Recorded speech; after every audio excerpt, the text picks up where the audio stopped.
Welcome to The Silent Verdict. With Clara Monroe and Elias Gray. I want to know what I'm being taxed for. I'm William Griggs, Griggs Farm. The town of Billerica said he owed roughly $300,000 in back taxes. Griggs stopped paying taxes on the land. The town says his land is assessed at $1.2 million. He disagreed. The town admits he's been overtaxed since 1997. It became just unsustainable. When you tax so heavy, you run out of money. Imagine opening your mail to find a bill for $300,000. Money you know, deep down you just don't owe. That's a nightmare scenario for anyone. Right. But get this, the story we're about to unravel takes this just unbelievable turn. That same biller, they end up owing you tens of thousands. Wow. It's really quite something, isn't it? How a property tax issue, which sounds straightforward, can blow up into this, well, an 8-year legal fight with such a dramatic outcome. Absolutely. It really makes you wonder about the checks and balances. Mm-hmm. So yeah, we're looking at this story of a Massachusetts farmer. He basically locked horns with his town for like the better part of a decade over property taxes. 8 years is a long time to fight something like this. It really is. He gets hit with this massive $300,000 bill. Mm. But the real shocker, it turns out the town had miscalculated so badly they actually owed him a lot. So the core of it all was how the farmland was being valued and taxed. Exactly. It all boiled down to how that specific piece of land was being assessed. In this case, it really throws a spotlight on how complicated property taxes can get, especially for things like farms, specialized land uses. You said it. And it also makes you ask, how do mistakes this big even happen? Are there safeguards? That's the million-dollar question, isn't it? Or, well, the $300,000 question in this case. Right. And haven't we all felt that frustration sometimes? Like you're just banging your head against a bureaucratic wall? Oh, definitely. That feeling of being stuck in the system. This farmer's story, it's such a clear example of why it's so important to, question things, dig into the details, especially when there's serious money on the line. You really have to advocate for yourself sometimes. So let's get into the nitty-gritty. What were the key legal issues here? What was the fight actually about? Okay, so the main legal problem, the absolute core of it, was the town's tax assessment. The farmer argued it was just plain wrong. Too high. Way too high, in his view. He believed their valuation of his farm was excessive, and that inflated number led directly to that huge $300,000 bill.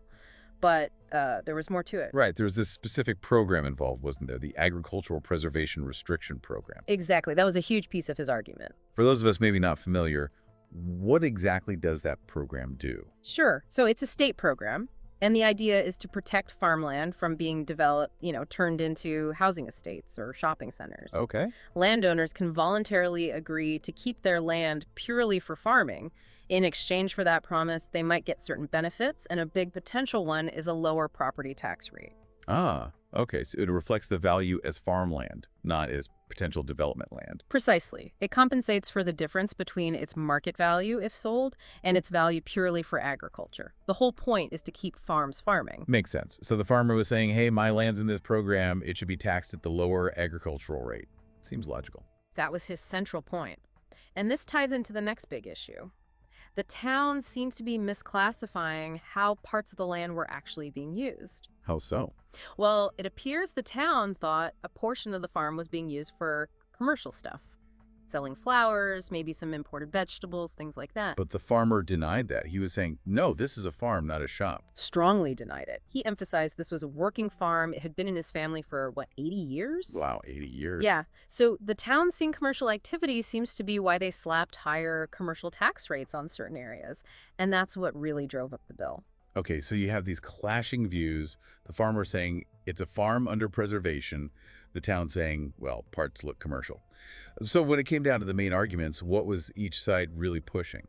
Well, the farmer's argument, like you said, was anchored in that 80-year family history. He wasn't just arguing about recent taxes.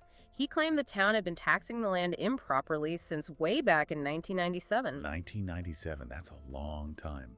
A very long time. He argued their $1.2 million valuation was just wrong. And he kept coming back to that agricultural preservation restriction that should have meant lower taxes, period. And the town's initial stance, just pay the $300,000. Pretty much. Yeah. Their position was firm. He owed the back taxes.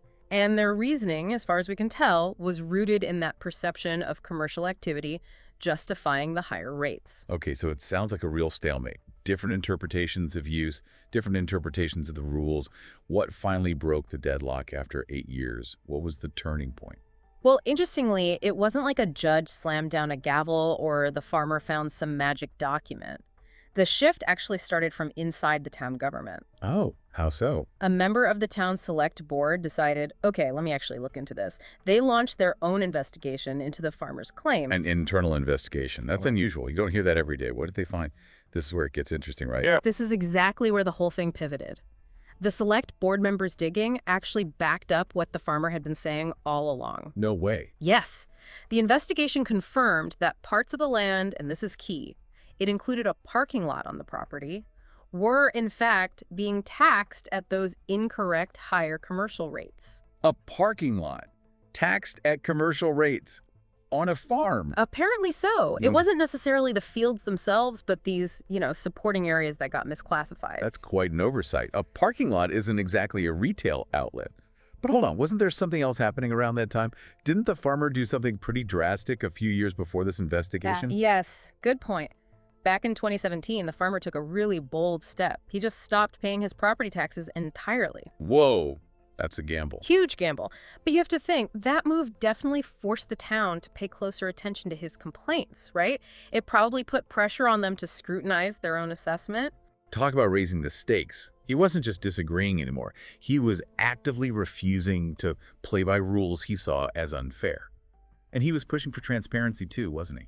Exactly. He kept demanding a detailed, itemized breakdown of that $300,000 bill. Show me exactly how you got to this number. Right. And that insistence on seeing the specifics, that was likely crucial in pinpointing where the errors actually were, how those commercial rates got applied to non-commercial parts of the farm. Okay, so it's like a perfect storm. Yeah. The farmer stops paying, demands the details, and then this internal investigation confirms his suspicions. That must have forced the town's hand. It seems that combination finally led the town to, well, take a hard look at their own numbers. And what happened then? What was the final outcome when they recalculated everything? Well, the town ultimately had to concede. They admitted the previous assessments were wrong. Following that select board investigation, they voted to approve a totally new reassessed value for the farm. Okay, And here's the real kicker. Prepare yourself. I'm ready. Based on this new correct assessment, it turned out the farmer didn't owe that $300,000, not a penny. Wow. In fact, it went the other way.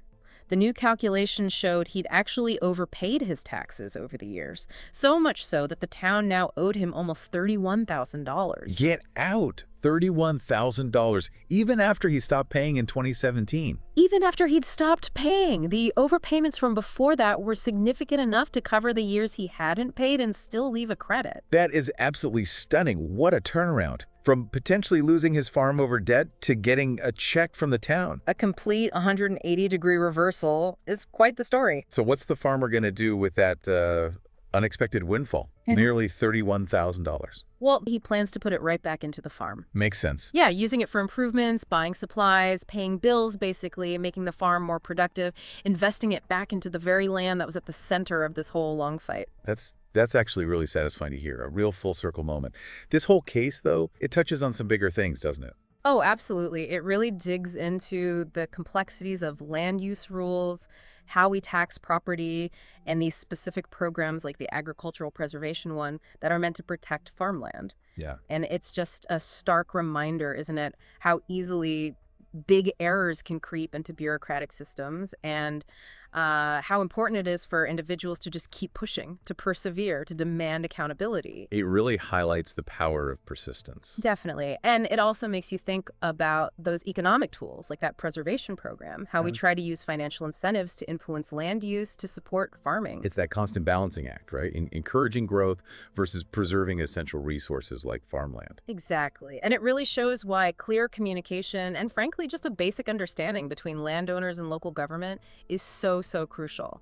Mistakes happen, but they shouldn't take 8 years and a tax strike to fix. So from staring down this just seemingly impossible $300,000 debt to discovering the town actually owed him almost $31,000. I mean, this Farmer's 8-year battle is just this powerful reminder. You've got to question things, you've got to investigate, and sometimes you just have to stand up for what you know is right. It truly is, and it leaves you wondering, doesn't it? What other assumptions, maybe things we don't even see, are shaping our own situations? What hidden errors might be out there? And what would it really take, what level of scrutiny to bring them to light?